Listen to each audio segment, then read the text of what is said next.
श्रीरामचन्द्रं शरणं प्रपद्ये श्रीरामदूतं शरणं प्रपद्ये। श्रीराम जय जय राम।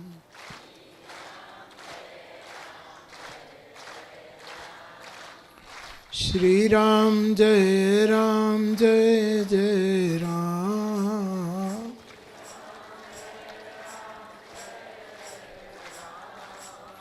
श्रीराम जय जय राम।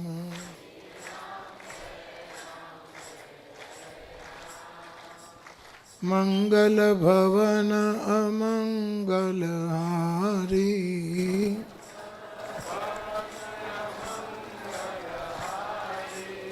द्रवभूषो दशरथ अजिर बिहारी।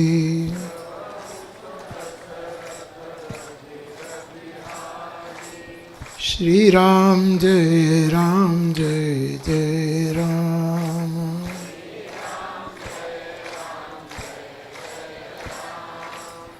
जय जय जय हनुमान गोसाई।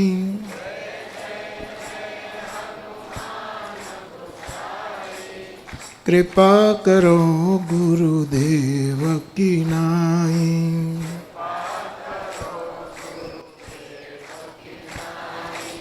श्री राम जय जय राम।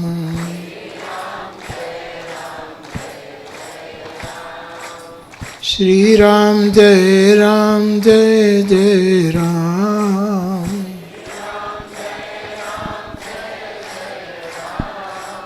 श्री राम जय जय राम।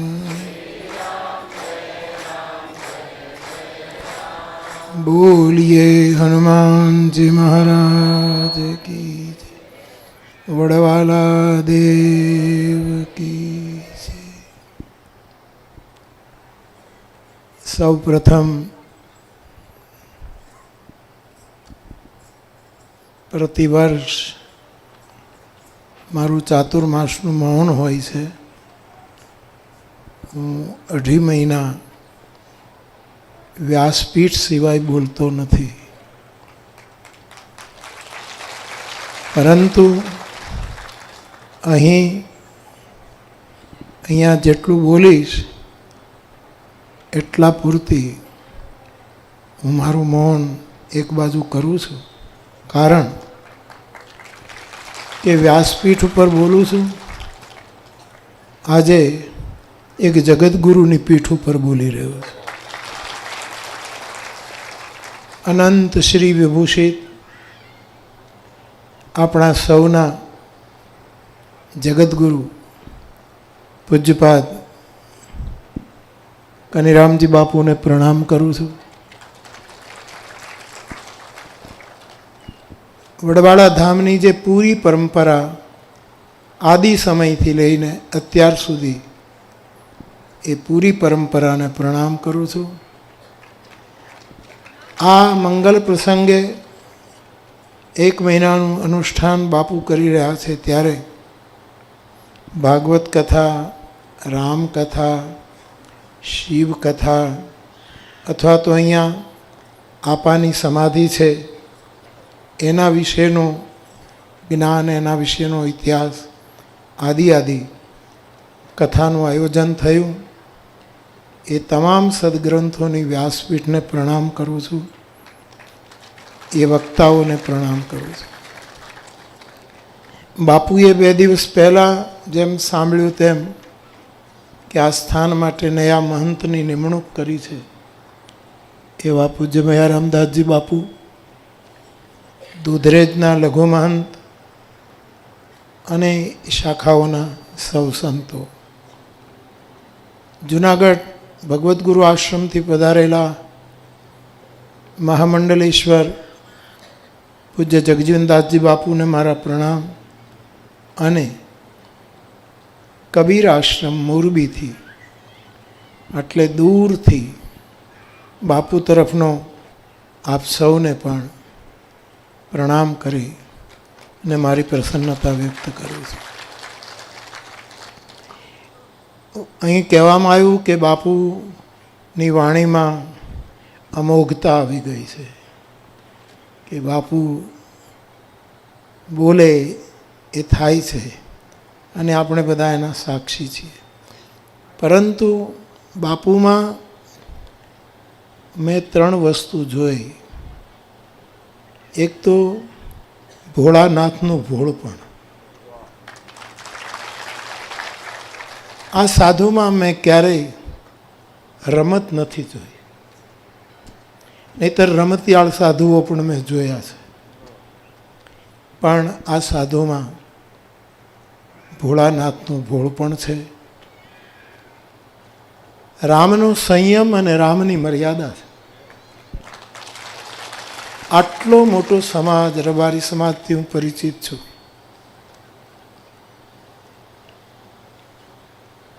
એના ધર્મગુરુ તરીકે અને હવે જગતગુરુ તરીકે જે મર્યાદા અને સંયમનું પ્રતિપાદિત કરે છે બાપુ, એ ચેતનાને હું, જીવંત ચેતનાને હું પ્રણામ કરું. અને ત્રીજું, કૃષ્ણની રાસલીલા જોઉં છું. બાપુ જ્યારે રાસ લેતા હોય છે, રાસ કરતા હોય છે, એ પણ મેં જોયા છે. એટલે રસમય જીવન, નિરસ જીવન નહીં, રસમય જીવન. આવા 3 ગુણોથી અલંકૃત આપણા પૂજ્ય બાપુ, એમણે સંકલ્પ કર્યો કે મારે આ સ્થાનમાં શ્રાવણ મહિનાનું અનુષ્ઠાન કરવું છે. મારા તરફ અત્યંત સ્નેહાદર, અને મને કહે અને કોઈ દબાણ ન કરે, તમારો સમય, તમારો દિવસ, બધી જ છૂટ મને આપે, એ એમની ઉદારતા છે. અને તેથી હું આવી શકું છું અને વધારે પ્રસન્ન થઈ શકું છું. બાપુએ અનુષ્ઠાન કર્યું. અનુષ્ઠાનના અમુક પ્રકારો છે. થોડાક શાસ્ત્રીય પ્રકારો છે અને થોડાક મારી દૃષ્ટિએ સાધ્વીય પ્રકારો છે. એક અનુષ્ઠાન જેને તલગાજરડું કર્ણ અનુષ્ઠાન કહે છે. મહાભારતનું એક જબરદસ્ત પાત્ર કર્ણ. કર્ણના જીવનના અનેક પાસાઓ છે, એમાં આપણે અત્યારે જવું નથી. પરંતુ કર્ણના જીવનનું મોટામાં મોટું પાસું જે કોઈ હોય તો છે એની દાનવીરતા, એનું દાન. ઇન્દ્ર રૂપ બદલીને કવચ કુંડળ માંગે તો આ પુરુષ પોતાના કવચ અને કુંડળ ઉતરડીને આપી દે. જે જગત માટે, સમાજ માટે દાન કરશે, પોતાની ઉંમર સમાજને આપી દેશે, પોતાનામાં રહેલા ઉત્તમ શીલો દ્વારા સમાજને સંસ્કારિત કરશે, પોતામાં રહેલી ઉત્તમ આવડત, કર્મ કૌશલ્ય, એના દ્વારા સમાજને પ્રેરિત કરશે. એટલે આ દાનવીરતા એક મોટામાં મોટું કર્ણ અનુષ્ઠાન છે. બાપુમાં આપણે આ જોઈ રહ્યા છીએ. હમણાં જ એમના મૂળ ગામના, પૂર્વાશ્રમના ગામના સરપંચ આવ્યા, એમનું સન્માન કર્યું. એટલે બાપુએ ટકોર કરી કે રામજી મંદિર કરો છો એ જલ્દી પૂરું કરી નાખજો, મોડું કરતા નહીં. એટલે આવી ગામડે ગામડે પ્રેરણા આપવી, આવી સમજ આપવી, એના માટે સમય આપવો, એ જે દાન છે સાધુઓનું, એને હું કર્ણ અનુષ્ઠાન કહીશ. બીજું એક અનુષ્ઠાન અમારા રામાયણ, પેલું મહાભારતનું અનુષ્ઠાન છે, પણ રામાયણના વિચાર પ્રમાણે બીજું અનુષ્ઠાન છે કુંભકર્ણ અનુષ્ઠાન. કુંભકર્ણ અનુષ્ઠાન એટલે સૂઈ રહેવું એમ નહીં. કુંભકર્ણ તો 6 મહિના સૂવે છે, એક દિવસ જાગે છે, કારણ કે બ્રહ્મા પાસે એમણે આવું વરદાન માંગ્યું ને બ્રહ્માએ કહ્યું. એના ઘણા અર્થો છે, પણ કુંભકર્ણનું અનુષ્ઠાન હું એવા અર્થમાં કહું કે સમજીને હુઈ રહે તો કરવું નથી કાંઈ. જેમ રવિભાણ પરંપરામાં આ વાત આવી કે માણસ સમજીને સૂતો રહે. રાવણ જાગતો રહ્યો, સમાજને શું ફાયદો થયો? જાગ્યો, ચોક્કસ જાગ્યો. વિદ્વાન હતો, પંડિત હતો, ઘણું હતું એનામાં, પણ એનું જાગરણ સમાજને બહુ ઉપયોગી ન થયું. ત્યારે કુંભકર્ણ નિદ્રા ઉપયોગી થઈ. માણસ સૂતો રહે એટલે કે બીજા કોઈ કર્મમાં એ પ્રવેશ ન કરે, એને રામાયણની દ્રષ્ટિએ કુંભકર્ણી અનુષ્ઠાન કહેવાય. બાપુ અંદરથી વિશ્રામ લઈને જગત માટે સતત જાગે છે. અહીંયા શું કામ કુટિયા કરતા હશે? એને એમ થાય આખું જીવન જ અનુષ્ઠાની છે બાપુનું, એને કોઈ વિશેષ અનુષ્ઠાન કરવાની જરૂર નહીં, પણ બીજાને પ્રેરણા મળે કે ભાઈ બધું જ કરો, પણ તમે કાંઈ નથી કરતા એવા ભાવથી શાંતિથી બેસી જાઓ. એકાંતે સુખમાસ્યતામ, એવું શંકરાચાર્ય ભગવાને કહ્યું છે. ત્રીજું અનુષ્ઠાન મહાભારતમાંથી પાછું લઉં તો વિકર્ણ અનુષ્ઠાન. વિકર્ણ કૌરવોનો ભાઈ છે, દુર્યોધનનો ભાઈ છે, 100 ભાઈની અંદરનો એ કહે છે. પરંતુ દ્રૌપદીના વસ્ત્રાહરણ જ્યારે દુશાસન દુર્યોધનના પડકારથી કરવા લાગ્યો કે આને નિર્વસ્ત્ર કરો, ત્યારે એકમાત્ર વિકર્ણ ઊભો થયો છે અને એને કહ્યું કે આ હું નહીં થવા દઉં, અને જો તમે કરશો તો આ સભાનો ત્યાગ કરો. આને તલગાજરડું વિકર્ણ અનુષ્ઠાન.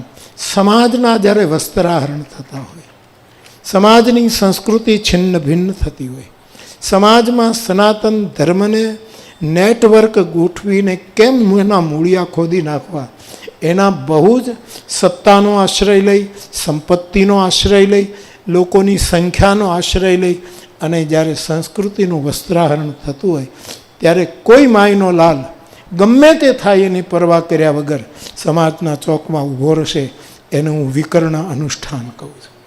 બાપુએ, જગુ બાપુએ પણ હમણાં જ ચિંતા વ્યક્ત કરી કે આજે જ્યારે સનાતન ધર્મ માટે રબારી સમાજે તો આ પાળ્યું છે, શિવને, કૃષ્ણને, અને કેટલો મોટો વડલાનો છાંયો છે. આપણે બધા કહે કે બાપુની સાથે કેવો સંબંધ? વડલાનો સંબંધ છે. અમારા રામાયણના બધા જ પરમ આચાર્યોએ વડલાની નીચે જ કથા કરી છે, અને હું પણ વડલાની નીચે જ એવા ભાવથી બાપુએ હમણાં વિશ્વાસની સાથે વડલાને જોડી અને કબીર સાહેબનું અનુસંધાન કર્યું. તો સ્વાભાવિક. અને બીજું આપને ખબર હશે, હું બાપુના કાર્યક્રમમાં જ ક્યારેક બોલ્યો છું અને મેદાનમાં જ બોલું છું કે હું દુધરેજનો ભાણેજ છું.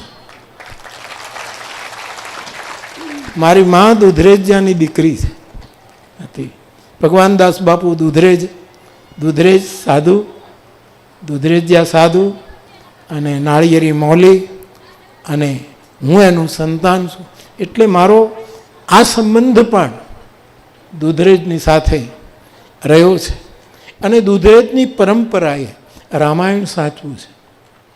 રામાયણ કલ્યાણદાસ બાપુ લ્યો, ગોમતીદાસ બાપુ લ્યો, કલ્યાણદાસ બાપુ લ્યો, આ બધા, અને પછી જેમ જેમ શાખાઓ થતી ગઈ, સુરત દેવળમાં ત્રિકમદાસજી બાપુ લ્યો, ભગવાનદાસજી બાપુ લ્યો, આ બધાએ રામાયણને પકડી રાખ્યું છે, રામચરિત માનસને પકડી. એટલે એ પણ સંબંધ બાપુની સાથે રહ્યો. તો એ વિકર્ણ અનુષ્ઠાન બાપુ દ્વારા સમાજને જાગૃત કરવાનું કે આ સમાજ જાગે. જે બધી લવકુભાઈ પણ વાત કરી કે બાપુ શિક્ષણ ઉપર ભાર મૂકે છે, એનો હું સાક્ષી છું. સમાજના અમુક સુધારા કરવા જોઈએ એ વિશે સતત દોડે છે. અખબારોમાં પણ હું જોતો હોઉં છું, અને એવા નેતાઓ તૈયાર કર્યા છે, સમાજના આગેવાનો, કે જે આ કાર્યમાં સતત આવું કાર્ય કરે છે. એટલે વિકર્ણ અનુષ્ઠાન એ પણ છે. પણ મૂળમાં બાપુનું અનુષ્ઠાન કૃષ્ણ અનુષ્ઠાન છે. કૃષ્ણમ વંદે, કારણ કે કૃષ્ણએ ગાયો ચરાવી છે, એ ગોપાલ છે. અને ભાગવતમાં છે મહિષો પણ ચરાવી છે, ભેંસો પણ ચરાવી. એનું વર્ણન છે કે કૃષ્ણ ગાય ભેંસ અને જે રબારી સમાજ પશુપાલનનું કામ કરે છે એ કૃષ્ણએ આદિકાળથી કર્યું છે. અને તેથી બાપુ સતત ગૌશાળા તરફ તો એનો અનહદ પ્રેમ છે. ગાયો તરફનો આવો પ્રેમ મેં બહુ ઓછા મહાપુરુષોમાં જોયો છે. પણ ગૌ સેવા માટે સતત પ્રવૃત્ત. આ ચોથી ગૌશાળા, અને મારે તો ફાયદો એ થયો કે અહીંયા ગૌશાળા થઈ અને હું ક્યારેક આ કદમગીરીની કુટિયા ઉપર આવીશ તો દૂધ અહીંયાથી મંગાવ્યા કરીશ કે બાપુ દૂધ મોકલો, 2-3 રોટલા ઘડીને મોકલાવો, એટલે મારે તો એ ફાય. પણ એ તો સામાન્ય વાત છે. તો બાપુમાં હું 4 અનુષ્ઠાનના દર્શન કરું છું. કર્ણ અનુષ્ઠાન, કુંભકર્ણ અનુષ્ઠાન. આ અર્થમાં કુંભકર્ણનું અનુષ્ઠાન એટલે રાવણે જ્યારે જગાડ્યો કુંભકર્ણને ત્યારે એણે એમ કહ્યું કે તારું મોઢું સુકાય કેમ ગયું? એટલે રાવણે કહ્યું આવું બધું થયું, અને લાફો મારતો હોય ને એવા શબ્દો કહ્યો કે જગતની માનું અપહરણ કરતાં તને શરમ ના આવી? આપણા બાપ દાદાની કુળ પરંપરાને તે લજાવી. તને ખબર આપણે પુલત્સ્ય કુળમાં જન્મ્યા છીએ. આવો એનું સૂવું કેટલું સાર્થક થયું. એ માણસ સૂતે તો બાપુ સૂતેલા સમાજને જગાડી રહ્યા છે, સતત સાવધાન કરે. અને હું રાજી થાઉં છું કે રબારી સમાજ બહુ સુધારાના પંથે છે આજના દેશકાળ પ્રમાણે. અને વડીલે કહ્યું તેમ દીકરીઓને ભણાવવી, દીકરાઓને ભણાવવા, આ બધું આપણે કરવું જ પડશે. નાના મોટા અમુક દેશકાળને અનુકૂળ ન હોય એવા રિવાજો પણ આગા પાછા આપણે કરવા પડશે, અને આપ સૌ કરી રહ્યા છો. બાપુનો આશીર્વાદ છે.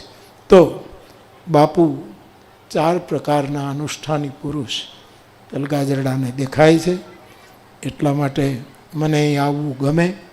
ને બાપુ કે અમારા વડીલ છે, અમારા પૂજ્ય છે, અને બધી સરળતા, કારણ કે એમને ખબર છે કે હું વ્યસ્ત હોઉં, રોકાયેલો હોઉં એટલે. અને કોઈની સાથે બાપુને આવવું પડે. ઘણા કહે ને કે તમે આપ સાથે આવો તો બાપુ કદાચ હા પાડે, પણ સાધુ એટલા પ્રેક્ટિકલ છે કે પાછા મને કહી દે કે આ તો બધાની સાથે મારે આવવું પડે, તમને અનુકૂળ હોય એમ જ કરજો.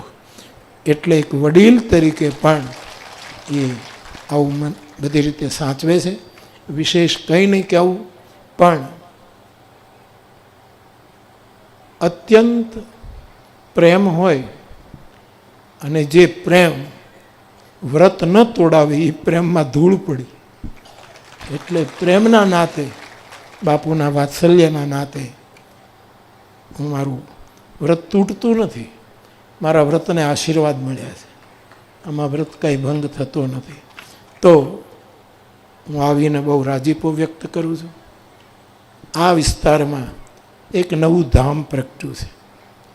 જૈન પરંપરાના અનેક સ્થાનો ચારે બાજુ છે, એ બધાને આપણે વંદન કરીએ. પણ બાપુએ આજે સ્થાનને એક નવું રૂપ આપ્યું, એક નવું ધામ ઉગ્યું છે. એનો એક સાધુ તરીકે આનંદ વ્યક્ત કરું છું. અને બાપુને વિનય કે અમારા જેવી સેવા હોય ત્યારે વિનય નહીં, હુકમ કરતા રહેજો, આજ્ઞા કરતા રહેજો. પણ મારા તરફ અત્યંત સ્નેહાદરને લીધે, કારણ કે અમારું રામાયણનું સૂત્ર છે, બળે સનેહ લઘુન પર કરે. દરિયો આટલો મોટો, એનો મહિમા કેટલો, એની અંદર આટલા રત્નો, મોટી મોટી સ્ટીમરો ચાલે. દરિયામાં શું નથી? દુનિયાના પોણા ભાગમાં દરિયો છે, પણ આટલો મોટો હોવા છતાંય ફીણને પોતાના માથા ઉપર રાખે. કારણ કે મોટો હોય એ નાનાને હંમેશા માથા ઉપર રાખે. આ પર્વતો ચારે બાજુ છે, કેટલા મોટા, પણ તણખલાને, ઘાસને પોતાના માથા ઉપર રાખે. એવું જ કંઈક દૂધરેજ કરી રહ્યું છે. એવું જ વડવાળા દેવ. મને તો અવસર મળેલો કે દૂધરેજમાં એક કથા ગાવાનો પણ મને અવસર પ્રાપ્ત થયેલો, અને એક અંજલિ વડવાળા દેવને અર્પણ કરવાનો. અને અહીંયા તો જેમ બાપુ માટે કહેવાયું કે 13 મહિનાનું બાળક, એને આશીર્વાદ મળ્યા વડવાળા દેવના, અને એ બાળકમાં ચેતના આવી ગઈ. અને આવું તો કેટલુંય થતું હોય. મને ઘણા લોકો આવીને કહેતા હોય બાપુના મુખે એવી વાત કરીએ તો બાપુને ગમે પણ નહીં. પણ આવી ઘણી વાતો મારા પાસે પણ આવતી હોય કે આવું આવું થાય છે. સાધુ ચમત્કાર કરતો નથી, પણ અસ્તિત્વ એની સાધુતાને સિદ્ધ કરવા માટે આવું કરાવી શકે. બાકી કોઈ સાધુ કાંઈ ચમત્કાર કરવા માટે હોતો તો ભજન માટે જ હોય છે. એવા ભજનાનંદી બાપુને પ્રણામ કરીને આપની આસ્થાનું કેન્દ્ર છે, આપ એનો પડ્યો બોલ માનો છો અને એમાં જ સમાજની શોભા છે. તમે રબારી નથી, સાચા ગરબારી છો. રબારીની આગળ ઘ લગાડી દો એટલે સાચા ગૃહસ્થ છો. સાચા ગૃહસ્થ ધર્મ તમે નિભાવો છો એટલે રબારીની આગળ ઘ લગાડી દેવું જોઈએ કે સાચા અર્થમાં ઘરબારી છો, ગૃહસ્થ છો, કે પોતાના ગુરુની આજ્ઞાનું ક્યારેય ઉલ્લંઘન કરતા નથી. આખો સમાજ ખૂબ પ્રસન્ન રહે, ખૂબ સંપન્ન પણ રહે અને વડવાળા દેવની જગ્યામાં કાયમ શરણાગત રહે એવી હનુમાનજીના ચરણમાં પ્રાર્થના કરીને મારી ખૂબ જ પ્રસન્નતા વ્યક્ત કરું છું. પુનઃ એકવાર વડવાળા દેવને પ્રણામ કરી, વ્યાસપીઠને પ્રણામ કરી, વક્તાઓને પ્રણામ કરી, બાપુને અને સમગ્ર મંચને પ્રણામ કરી આપ સૌને મારા પ્રણામ. જય સિયારામ. બોલીએ વડવાળા ભગવાન કી.